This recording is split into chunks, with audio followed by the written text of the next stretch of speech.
few minutes to the top of the hour, but you're just in time for NTV Tonight. Our top stories. Tonight, your members of parliament insist they will not stop paying themselves a controversial housing allowance. Also tonight, Njeraini man James Githi Mburu appointed as KRA Commissioner General. We tell you why Njeraini seems to be succeeding himself. Plus, MPs approve 7 presidential ambassador nominees but deny Mwende Mwinzi the green light. Let this lady be appointed, but on condition that she's going to renounce her American citizenship. And another claim of a paralyzing jab at Kihara Hospital. She reacted immediately. Mari alikuwa amedungwa, alikuwa amefula kabisa.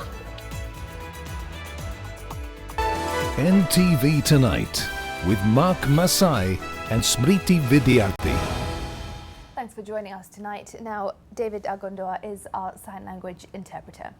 To our top story, and members of parliament will not relent in their defence of their housing allowance. The legislators who held a closed-door meeting on the subject today, I should say, put plans in motion to have the temporary order against their house allowances lifted.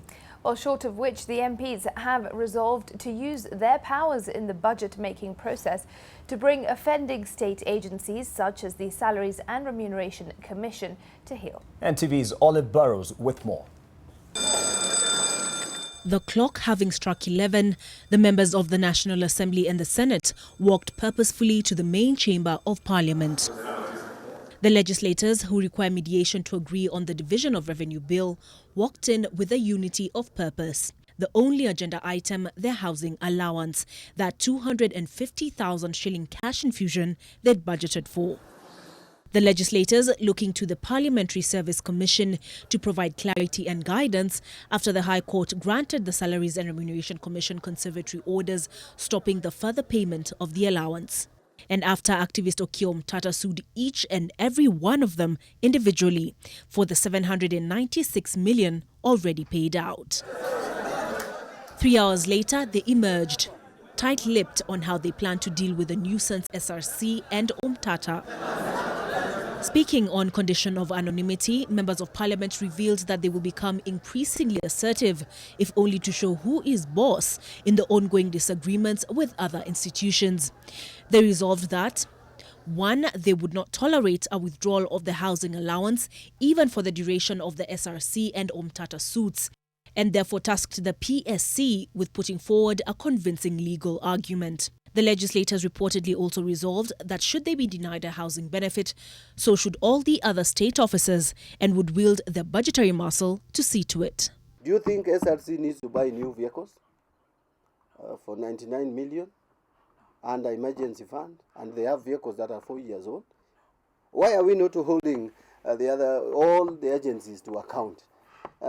Some of these agencies just want to also hoodwink Kenyans that they are doing a good job, so that you don't even want to question their budgets. Parliament, National Assembly has a constitutional mandate to rationalize the budget of this country. I don't know whether I'm not speaking for 347 MPs. There could be some with their own vendetta and agenda that you cannot eliminate. While the legislators reportedly talked tough behind closed doors of Thursday's Kamkunji, none was bold enough to go on record for fear of inviting a public lynching in the court of public opinion. The big question now is which way forward. As instructed by the National Assembly Speaker Justin Muturi, the members of Parliament faithfully met in the main chamber at 11 a.m., emerging 3 hours later at 1 p.m.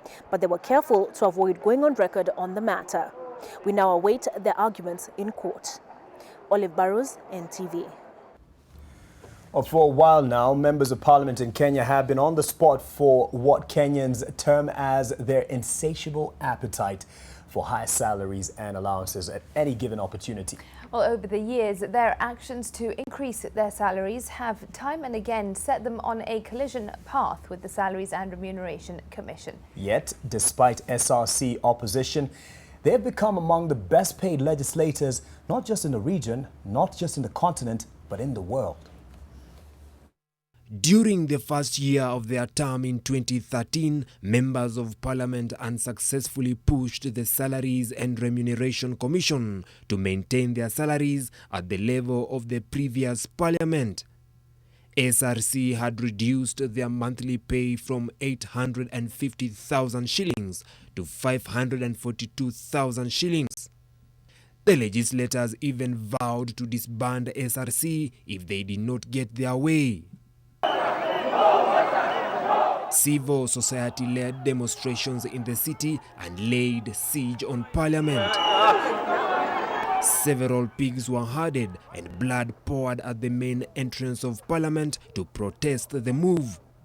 Despite the opposition, the MPs unanimously went ahead and voted to revoke SRC's decision, saying it violated the law. I swear I shall not sign that law. We must understand that we are called to serve our people, not to earn from them. You knew the salary. Kuna mtu ambaye hakujua mshahara ile ambaye atakuwa akipata akiwa mheshimiwa. Huwezi kuja sasa ubadilishe katikati. Hapana. However, they later finally accepted a 37% pay cut after getting a tax-free car grant, pensions, and extra allowances in exchange. In April 2017, the Parliamentary Service Commission attempted to increase MPs' salary again to 1.3 million shillings after official documents showed that the PAC had increased the National Assembly's salary budget to 5.6 billion shillings in the coming financial year, up from 5.4 billion shillings.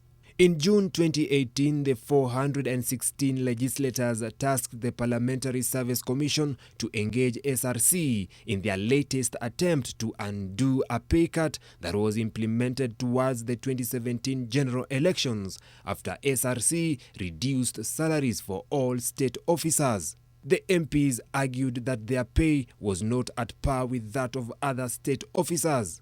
On several occasions, President Uhuru Kenyatta slammed the MPs for their greed. In the latest budget, the lawmakers had hatched a scheme recommending that allocation for Parliament's recurrent expenditure be increased annually by 7.5% in line with economic growth. The scheme was geared towards increasing their salaries by 2 billion shillings annually. However, Treasury Cabinet Secretary Henry Rotich blocked the plan.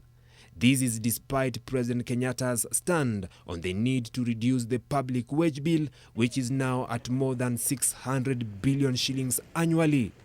However, parliamentarians carried on with their push and appeared to have struck gold this year. The 416 members of parliament secured a house allowance of 250,000 shillings each. Last month, the MPs were paid 250,000 shillings each. That was backdated to October last year. Kenyan MPs enjoy multiple perks such as sitting and travel allowances that push their monthly pay to over 1 million shillings. Besides that, the legislators are entitled to a car grant and a 20 million shillings mortgage. Vincent Odur, NTV. Right, well, that story takes us to our opinion count tonight, and we're asking, what do you want to tell your MP as the debate on their push for house allowances rages? There you go, that's the question on the screen, and you can use the number 20686 to SMS, or if you prefer on Twitter, you can tag the account at NTV Kenya, at Smriti Vidyarthi, don't leave me out, at Mark Masai as well. We'll sample your opinions. Now, the Kenya Revenue Commissioner for Intelligence, James Githi Mburu, has been appointed the Commissioner General of the institution, replacing John Njiraini, whose term has come to an end. Mburu was appointed through a Gazette notice by Treasury Cabinet Secretary Henry Rotich for a period of 3 years. But as NTV's Silas Apollo reports, Mburu, whose appointment has stirred controversy, also faces the uphill task of restoring the dignity of the taxman, which has been dogged by unmet targets, low staff morale, and infights. In what marks the end of a search for the new Commissioner General of the Kenya Revenue Authority, Treasury Cabinet Secretary Henry Rotich today announced the appointment of James Githi Mburu to the position. Mburu, who has served the Commission in various positions, with the latest one putting him in charge of intelligence, will hold the job for 3 years, bringing to an end the 7-year reign of John Njiraini. But that announcement has come with its fair share of controversy, from accusations of insider politics at play to influence from powerful figures in the Jubilee administration. Prior to his promotion, Mburu held perhaps one of the most influential positions at KRA, but whose creation was questioned by the Auditor General Edward Ouko.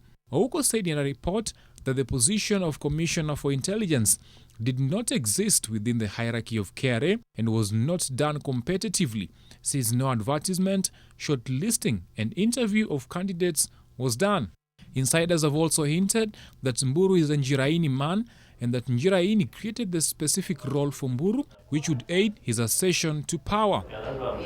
Mburu is also the man who spearheaded the recent raids at KRA amid complaints by staff, some of whom had decried his shortlisting.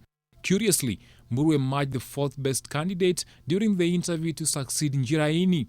Others who were shortlisted were Julius Mwatu, the national chairman of the Institute of Certified Public Accountants of Kenya, KPMG East Africa former chief executive officer and senior partner Richard Mborondungu, Andrew Kazora Okello, a former senior executive at KRA, and Duncan Otieno Onduru, the executive director of the Commonwealth Association of Tax Administrators.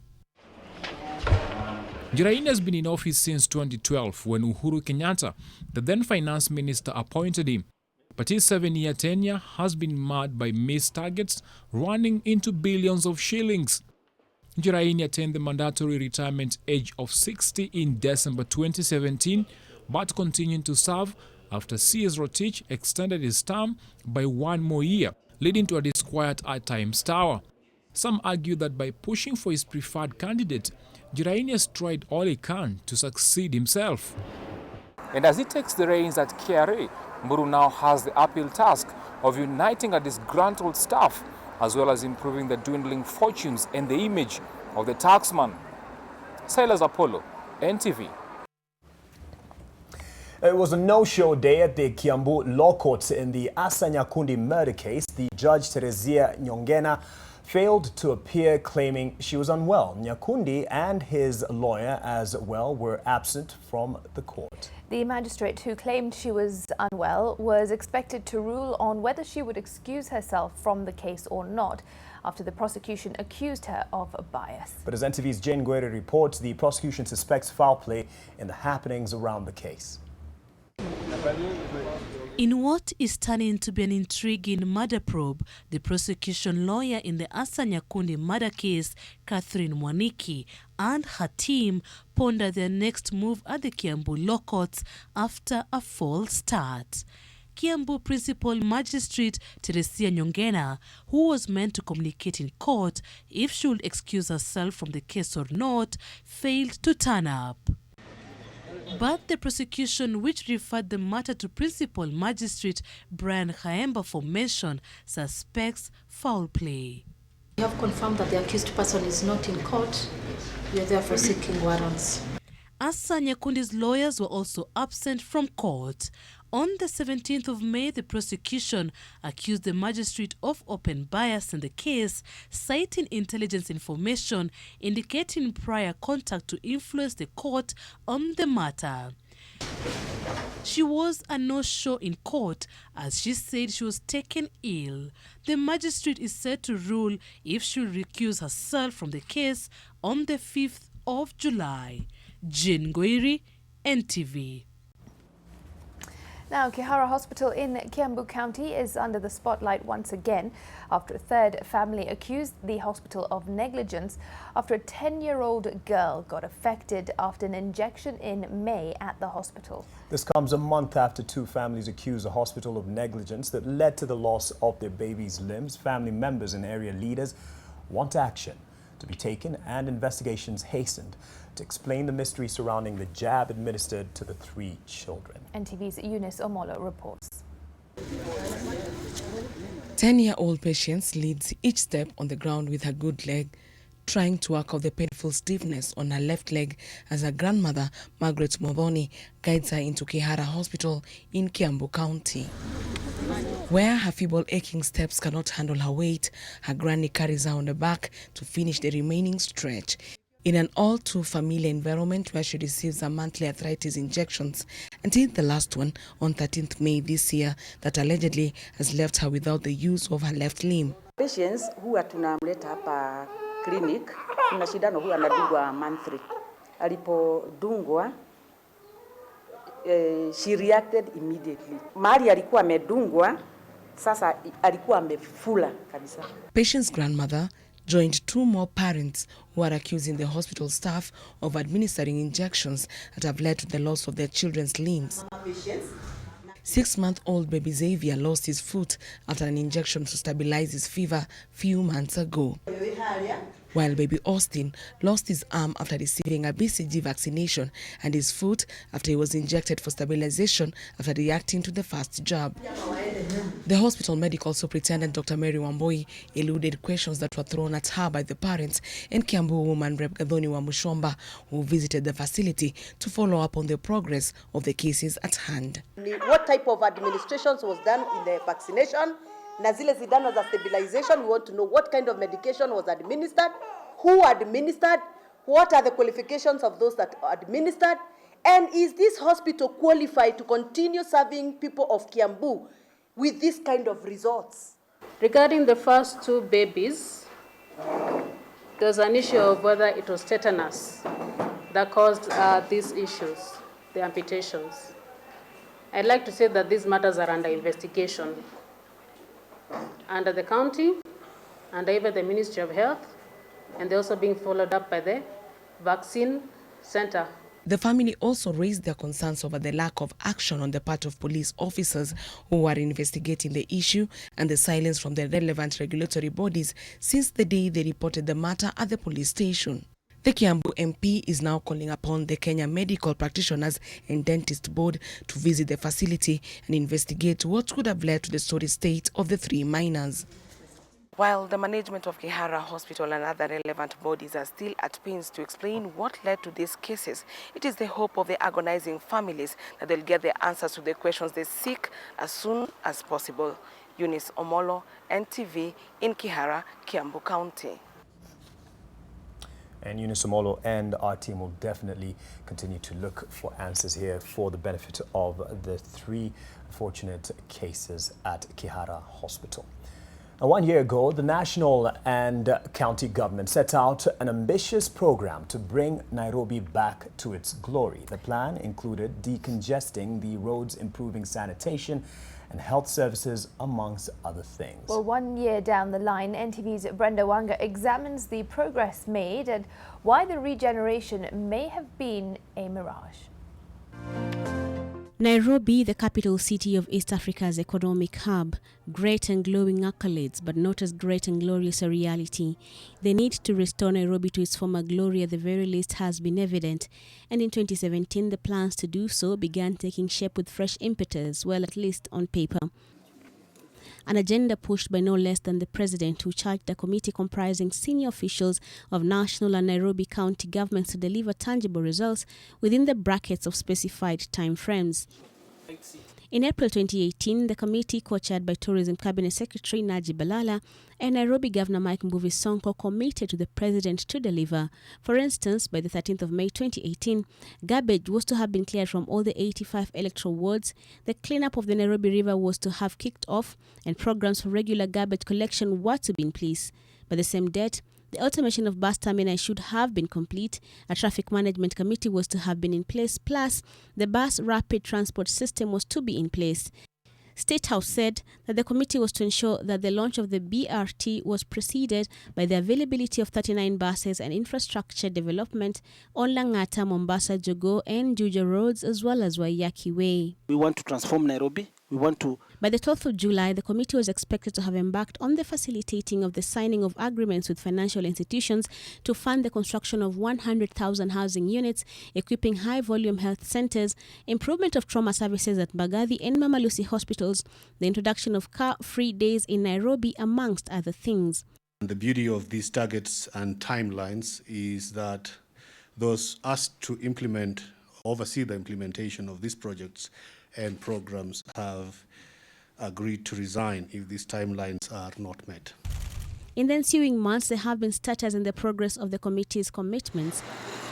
The pledge to launch the BRT was initiated almost immediately on the 9th of April, with sections of the Thika Road being marked in red paint to demarcate special lanes for buses, ambulances and VVIPs. That was to be accompanied by the introduction of the mass rapid transport system that will require the purchase of buses. Critical thing is to make sure that we have an efficient transport system, very fast and also very modern, because as we do these buses, we have to make sure that anybody can use them. More than a year and postmortems later, and the rapid transit system is still on paper and not on the roads. The fading red paint on Thika Road, part of a more complex system whose prerequisite infrastructure was not put in place. The plans to clean up Nairobi River only began recently, long after the promised deadline, and are still ongoing. Plans to decongest the city by creating car-free days have hit a snag after the Ministry of Transport hastily withdrew a commencement notice pending further consultations. The establishment of the Kenya Mortgage Refinance Company only took place in May 2019, over a year after the promise to put it together. An added aspect to the Regeneration Committee was the reclaiming of riparian and grab land in the city, and it saw a spirited start to the demolition of property built on these pieces of land. But even that has since fizzled out after the co-chairman of the committee, Naji Balala, stated that the continued demolition of the suspect buildings would cost the country 500 billion shillings in losses. And as the second year of the Nairobi Regeneration Committee's life begins, all but one of the original members are still holding office. Brenda Wanga, NTV.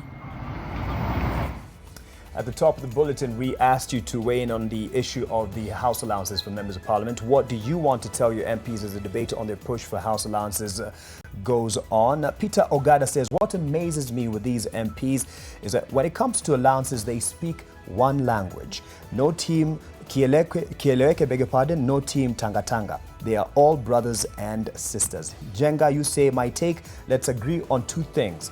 One, MPs to be content with what they have. Two, Wananchi to stop, and I mean stop requesting for any form of monetary assistance from our members of parliament. And some messages of concern about how Smriti is akodahoba, but she's holding on strong. So. I am trying, yes. This weather, it really did get to me.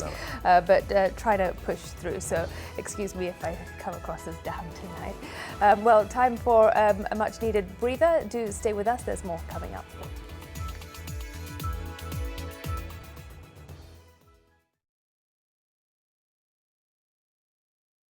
The Central Bank of Kenya has issued new generation banknotes following promulgation of a new constitution which ushered hope for a newly reborn and prosperous Kenya. After taking into account views received from the public, CBK adopted concepts to symbolize the drivers of a prosperous Kenya, namely green energy, agriculture, social services, tourism and governance. The front of the banknotes bear the image of Kenyatta International Conference Center, one of the most iconic and recognizable landmarks in our country. A dove is also shown to symbolize a peaceful Kenya. To identify a genuine banknote, feel, look, and tilt it. If you run your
that speech. Mkipanda mti juu ucheze, nitakata mtu chini, nitaanguka na hiyo miti.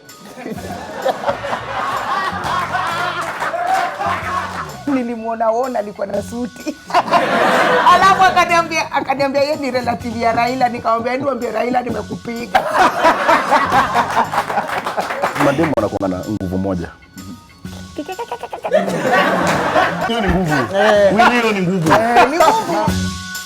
A 50 by 100 parcel is going for 270,000. Book a plot with 70,000 and balance.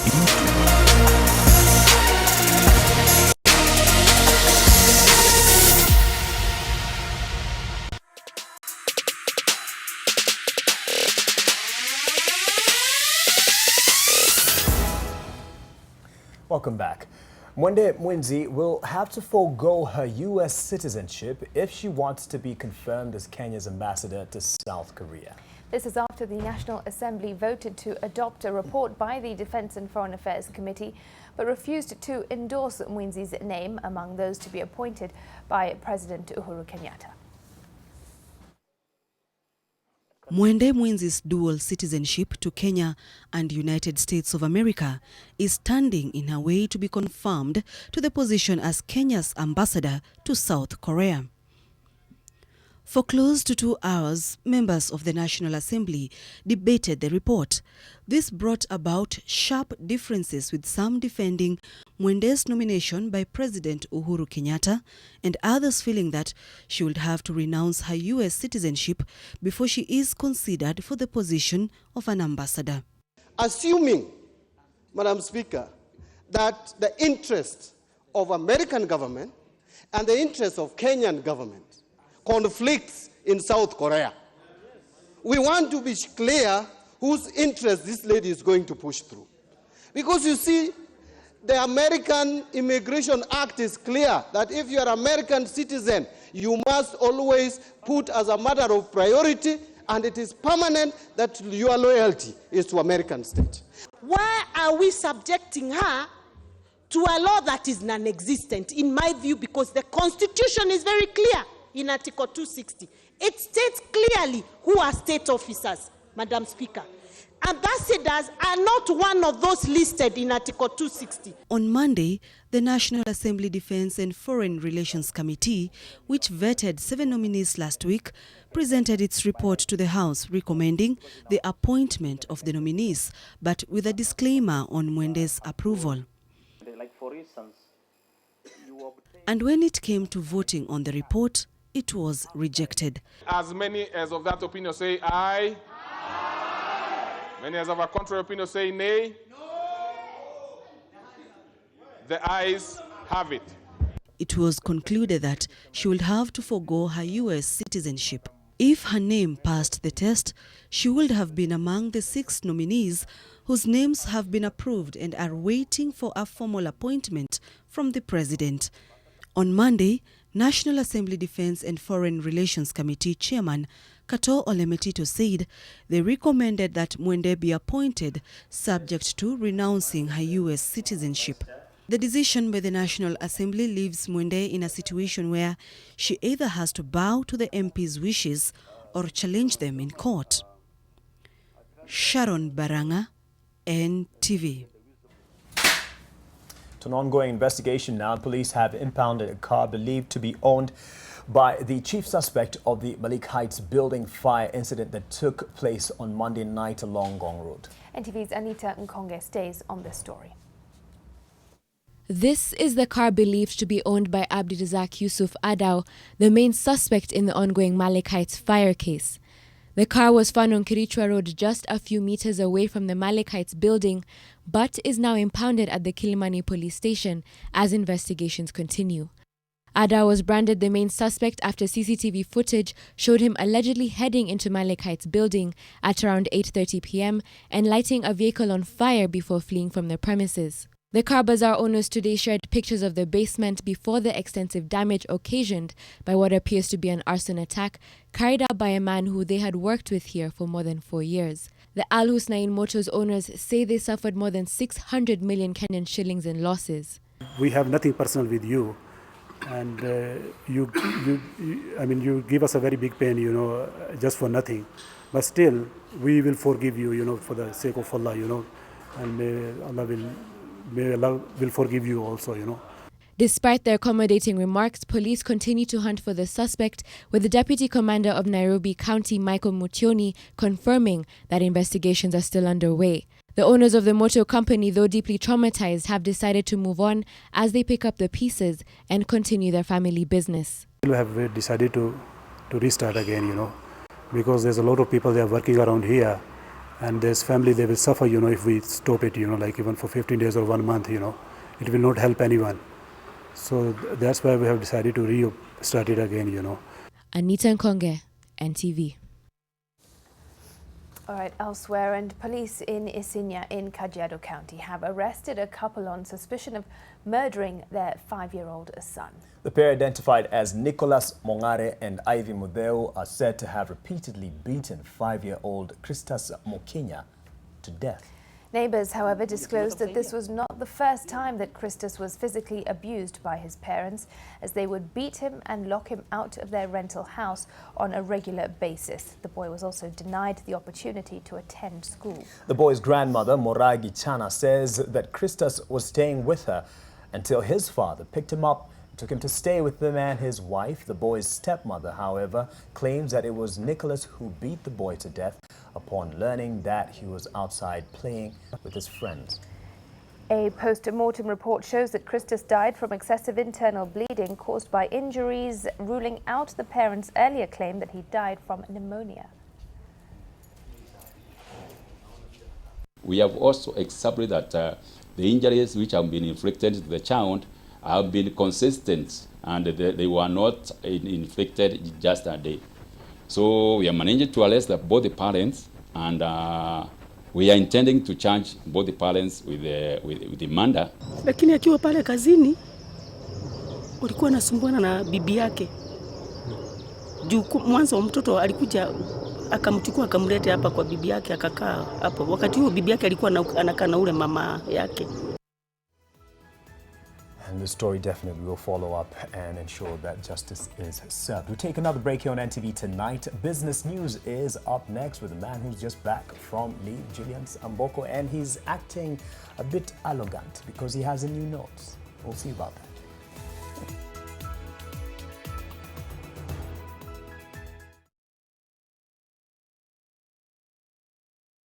Making my family some nutritious porridge is a painstaking process. First, I have to find all the ingredients needed, and there are many. For vitamins, proteins, and minerals, I need cassava, sorghum, millet. You no longer need to go through all that to make nutritious porridge.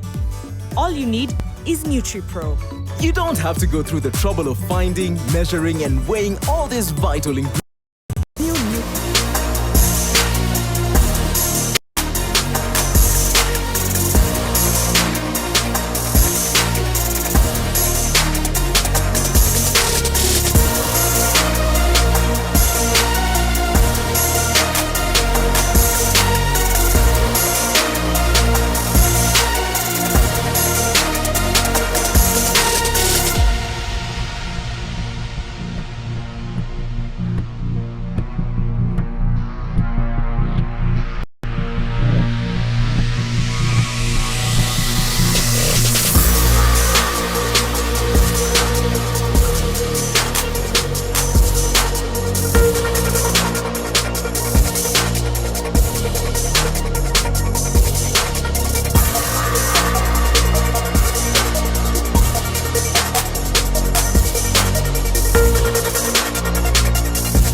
join us on The Only Name in Business. Welcome, I am Julian Amboko, and we start at the Central Bank.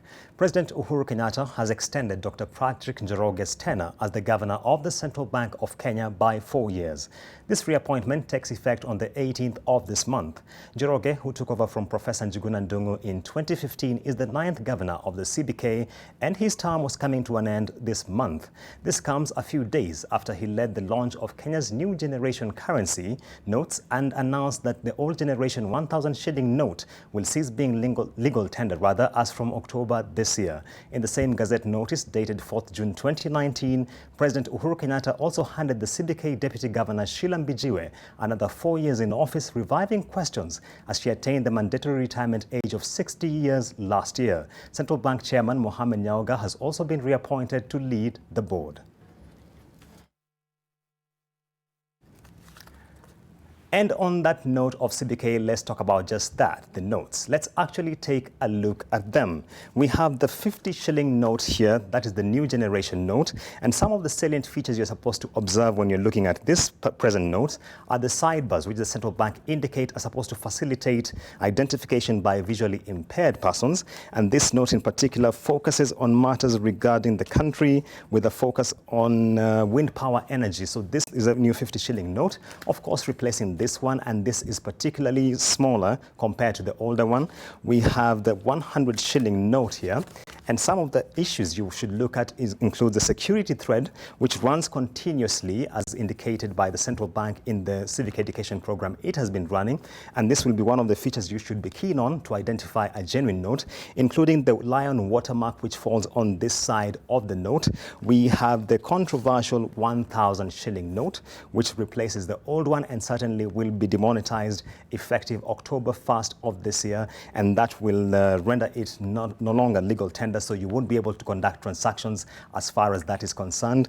And we have the 200 shilling note here, not starkly different in terms of color compared to the older one, but indeed smaller. This one focuses on healthcare services in terms of the thematic issue being focused on in terms of this note. So this one also will be in circulation, and the central bank has already indicated they should be in circulation effective very soon, that is. And just to bring this matter into perspective, Lillian Kiari was looking at a story focusing on this matter, and we will be bringing you that story further in this bulletin. We have the 500 shilling note here. We have the new one replacing the old one, certainly, and it has the very same features you should be looking for, and this is a matter that should be going into circulation in the near future as indicated by the central bank. So these are some of the issues that you should be taking a look at with regard to the new note. And now the long wait for Kenyans to get the hold of the new currency notes is finally over, as the Central Bank of Kenya announced the release of the new banknotes into circulation. The CBK is looking to embark on a public awareness campaign, and this is necessary as seen in this report by NTV's Lillian Kiari, who went to the shop with the new money. It's time to say goodbye to this note, which the country has been using since 1994, and karibu to this note, which is set to be in circulation in the next coming days. And just like anything new being introduced in the market, the transition is set to be quite interesting.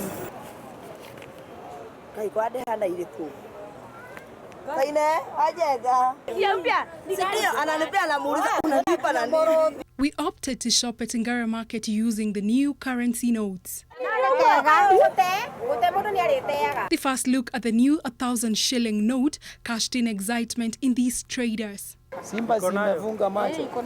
Sasa hii nikijaribu kuiangalia Simba hako lakini ni kepesi sana jo. Seeing was not enough. They wanted to feel it. And with a tough economy and increased conmanship, you need to be sure that your money is legitimate. New notes, same old methods. The new notes are smaller than their old counterparts, which was another point of fascination. Inakaa kama ndora. Na kadogo, yenyewe ni smart. Ni kama ile noti ya shilingi 5 ilikuwa ya zamani, so mimi nimeiona. So mimi ningesema at least hii kuwe zote zikuwe size moja. Tukaa mimi sasa nienda shinda kazi, makanga amekuja na choa, ananiambia hii ni mpya. Mimi ndajuaje ni mpya? Na wao kuja hapa kwa base yangu ya wera wakaniambia, we choa ni mpya inakaa hivi na hivi na hivi. In less than 4 months, the old 1,000 shilling notes will cease to be legal tender. The central bank, however, says that other denominations are unaffected and will continue to circulate alongside the new generation banknotes. Lillian Kiarie, NTV. Quite some interesting reactions there from the general public as covered by Lillian Kiarie. Elsewhere, close to 500,000 Kenyans have now registered on M-Akiba, which allows Kenyans from all walks of life to invest in the government bonds through mobile phones. The government is seeking to raise a total of 5 billion shillings through the platform, but despite its convenience, it is yet to generate the investment buzz that the government had anticipated. Alex Mwangi sat for an exclusive interview with the Chief Executive Officer of the Central Depository and Settlement Corporation to find out why.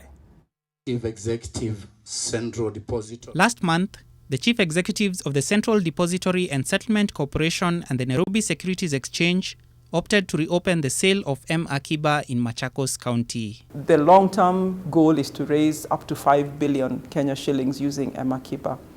So far, we've raised about 596 million, and the plan is to just keep reopening it periodically. And so with M-Akiba, we actually have investors from all 47 counties across the country. Is M-Akiba a tool to raise capital for the government, or is it more like a tool to teach Kenyans how to invest? Of course, the government can raise money through their usual bond program, and they do successfully. They are always oversubscribed. So it's not really about raising money. But I think it's more about democratizing the government bonds program, making it accessible to your ordinary Kenyan, enabling your Kenyan to enjoy a good return, and then also building that financial literacy and enabling Kenyans to learn more about the government bonds.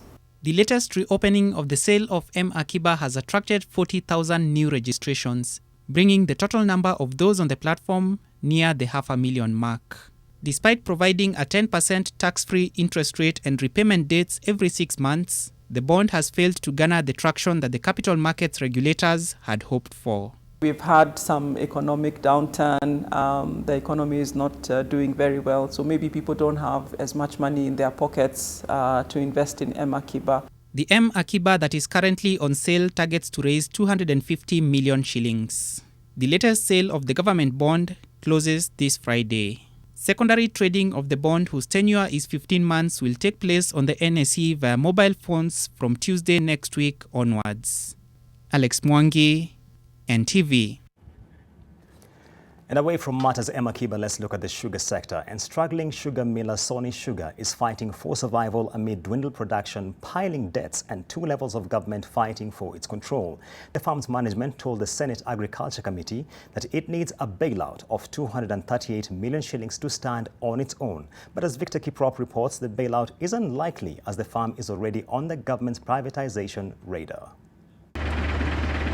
The sugar sector continues to be a factory of mills failing to grinding cane, but instead to a halt. Sony Sugar Company is biting the bitter end of the cane, alongside other state-owned mills namely Nzoia, Miwani, Muhoroni and Chemelil, all living on the verge of collapse. Sony Sugar is in a 4.3 billion shillings debt, operating at half its milling capacity, and with 6,853 breach of contract cases filed against it, 4,090 of them still pending. Whether Sony Sugar Company will be privatized as recommended by the Sugar Task Force is a question for another day.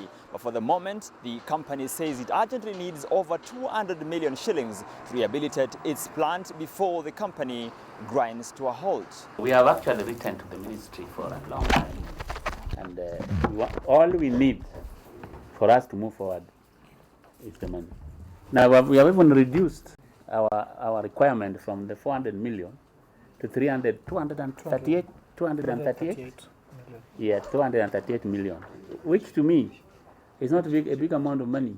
Sony says it needs the money to rehabilitate the factory, whose machines have not been serviced in 5 years. I am sure it is government's intention, if privatization is what we are proceeding on, to privatize a going concern. And in order to privatize a going concern, there are certain interventions that are of immediate urgency. One of them is to rehabilitate the factory. because without a running factory, there is no going concern. The Kenyan government is looking to privatize publicly owned sugar factories so as to improve efficiency and increase production. One of the aims is to reduce imports, which have nearly tripled in the first 4 months of this year. Victor Kiprop, NTV Business. And moving elsewhere to matters cooperatives, and more University SACCO members held demonstrations in Eldoret town decrying the manner in which the Commissioner of Cooperatives is handling the SACCO's liquidation process. They say the liquidator has failed to sufficiently inform the over 3,000 members on the liquidation details, as well as adopt measures which will mitigate financial injury. Just last year, the SACCO's registration was cancelled and liquidators appointed to take custody for a year. The members say the process has been painful as they are unable to access their lifelong savings as well as get credit facilities from the SACCO. The depositors are sensing foul play in the valuation of their assets, citing that the Moscow Towers in Eldoret town is being sold for 400 million shillings while it is worth over 2 billion shillings.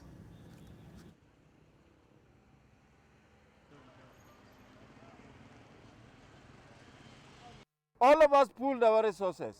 Approximately 2 billion or maybe slightly more of Kenya shillings is going down the drain. It is not only this building. Moscow has got 2 prominent facilities. And that's where we wrap up the business bulletin tonight. Do enjoy the rest of your viewing.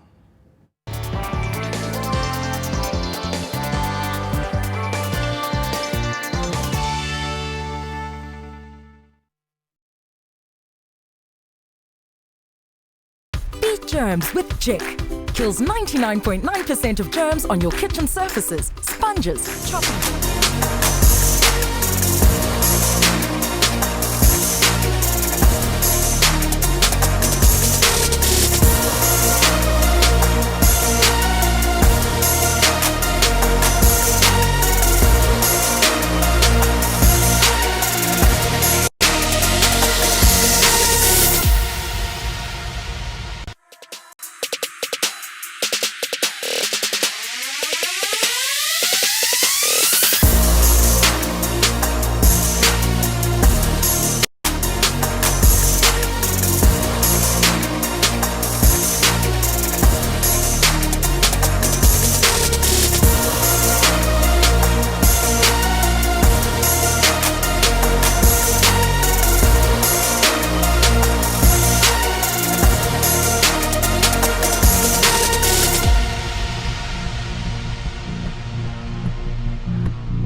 Thank you for staying with us. A Somali presidential election candidate who holds a Djibouti and Somali dual citizenship has been arrested and detained for 4 days in a terrorism investigation.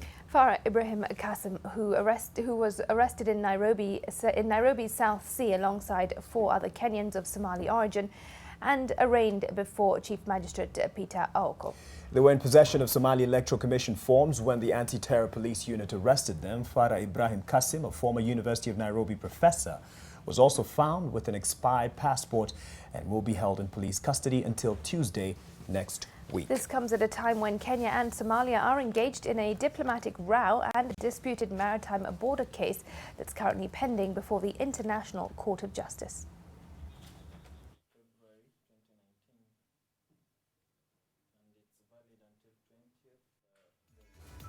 All right, stay with us. The sports news with Brian is up next.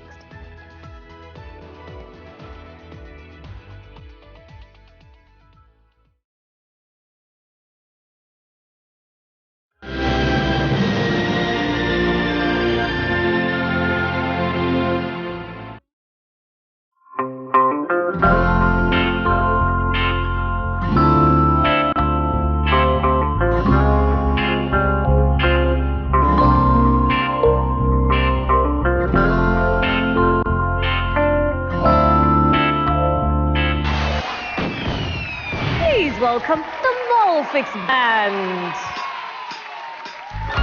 Molfix, with its double absorbent system, absorbs the liquid immediately and traps the liquid in. Also, with its elastic side bands, Molfix offers freedom of movement. You should also try Molfix.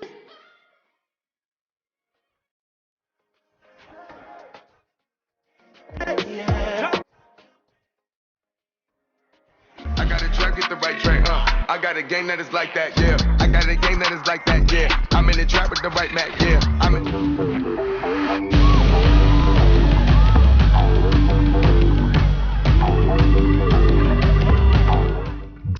Old Tusker.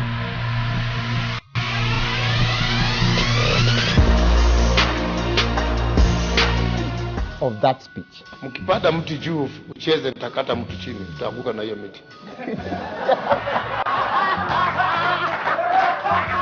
Nilimuona alikuwa na suti. Alafu akaniambia yeye ni relative ya Raila, nikamwambia niambie Raila nimekupiga. Mademu wanakuanga na nguvu moja. Hiyo ni nguvu. Hiyo ni nguvu. Ni nguvu. A 50 by 100 parcel is going for 270,000. Book a plot.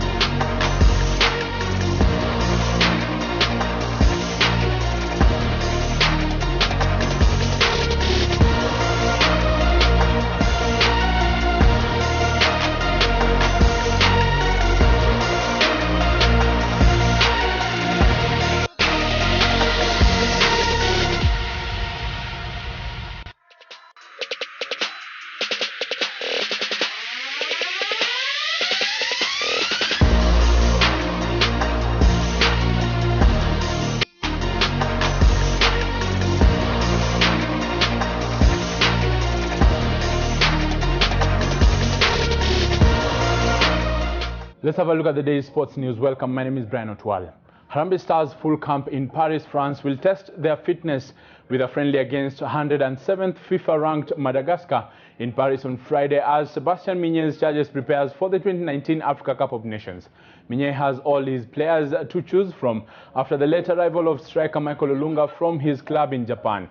The match will be played at the 18,000-seater Stade Robert Robin in Paris from 9 p.m. The team that will be cut down to 23 will then play Democratic Republic of Congo on June 15th in the second friendly in Madrid, Spain, before traveling to Cairo in Egypt on 19th. Kenya will face Algeria, Senegal and Tanzania in Group C in Egypt, while Madagascar have a date against Nigeria, Guinea and Burundi in Group B at the Continental Showpiece.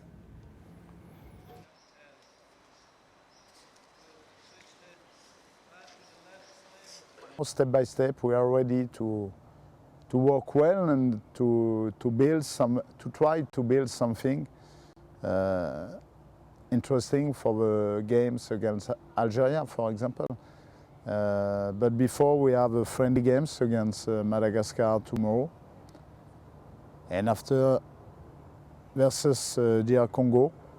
That means it will be interesting for me because I'm waiting for some answer concerning some players. We start our build-up from tomorrow and prepare for our first friendly for this camp.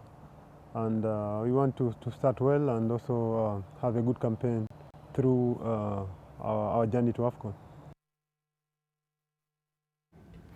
All the best rather to the Harambee Stars there. And the shambles that is African Football Administration has gone a notch higher, with CAF President Ahmed suffering the embarrassment of being questioned by French investigators, reportedly concerning a breach of contract with sportswear giant Puma. This comes a day after the CAF Exco ordered for the replay of the African Champions League final. Ahmed, a junior executive committee member from Madagascar, swept into the helm of CAF 2 years ago, ending the 29-year reign of strongman Issa Hayatou.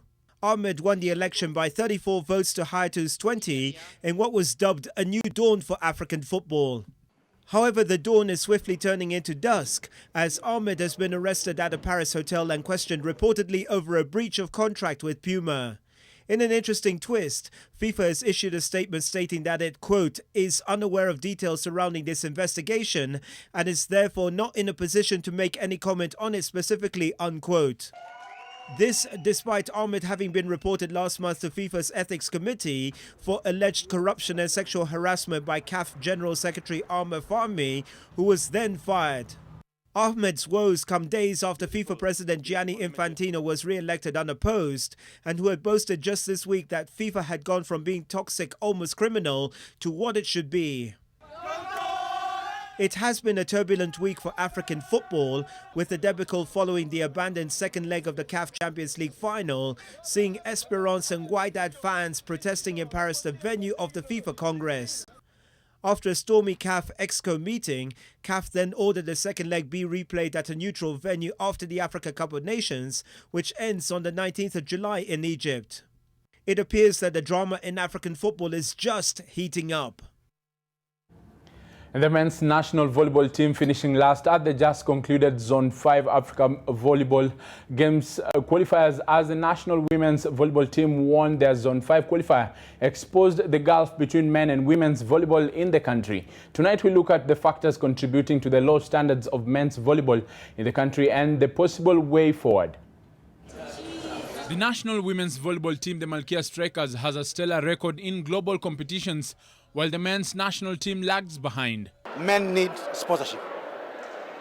We need to train for more than 4 months to prepare for competition. And we need to have the national team in place every year, every other day, so that we are sure that the national team is ever ready.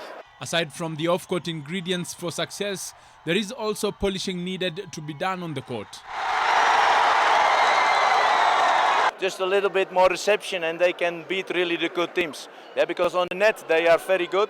When we have tough services locally here, then it automatically means we are going to improve on our level of reception. Because what has brought our reception down is because we have weak services, which don't train our players to receive. National team player selection with a bias on particular clubs has also served to restrict the growth of the men's game. So where now people see as if there is no fairness. When it comes to national team, we have to go for a neutral coach and a very high coach from outside to come and help us. The women's game has greatly benefited from the players playing professionally, and former Kenyan international and coach now with Rwanda national team Paul Bitok, who has been at the center of Rwanda's rise in volleyball, believes the same will be great for men. We have to watch out, especially us in Rwanda and also Kenya. If we don't send our players to go out, then we will face a lot of rough time with these East African countries. In Uganda, it has been competitive at the grassroots. So these players have come through the ranks. The zone is very competitive. It is anyone's game anywhere. Egypt used to beat us below 10, but now that we can take sets from it, we are about to get there. Kenya's Malkia Strikers will be seeking to further better their scorecard, which stands at 8 medals, 4 of which are gold, when they compete at the 12th edition of the Africa Games set for August in Rabat, Morocco, while Egypt will fly the men's flag from the zone.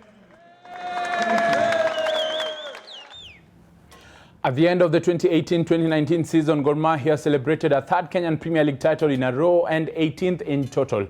Even as Kogalo's dominance in the local league gets cemented, the stature of the KPL has been shaken over the past couple of seasons due to various reasons, as Warothe Kiru reports. The quest to align the Kenyan Premier League to calendars internationally has come at a huge cost to clubs and the players, and also the question of the caliber of the league is in question with the departure of many sponsors. The quest to conform to the August to May international calendar proved to be a challenge to Kenyan Premier League coaches. We have been playing around 1 week, one match. It's better that way we can get good results, can get good football. But when players are, the league is congested and players are tired, fatigue, you cannot get players playing good football. The calendar was even more hectic for Gor Mahia players who had domestic and continental assignments to endure. It is hoped this rushed season was a unique situation that will eventually benefit Kenyan football. Better to Kenyan's football if the European teams, they come and poach them, or Asian teams, they can transfer them easily. Even as the KPL gears up to start in August, the organizers have their work cut out. Pitches and referees, they make Kenya's football embarrassing and disgrace. The reduction in sponsorship from Sport Pesa and the departure of Super Sport from the local scene was a knockout blow to Kenyan football.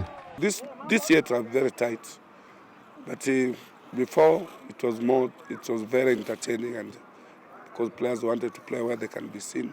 There is also trouble brewing going forward as FKF next year plans to take over the running of KPL from KPL Limited in what is a fallout of the tussle over the expansion of the league from 16 to 18 teams between KPL and FKF.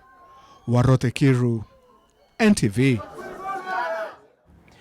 And the Global Kids Running Day was held in Nandi County with athletics stakeholders backing on early identification of talents and sensitization on doping as a way to protect Kenya's athletics pedigree. Additionally, athletes in Elgeyo Marakwet County joined the world in marking the World Environment Day. Our reporter in the North Rift, Gabriel Kudaka, brings us the highlights.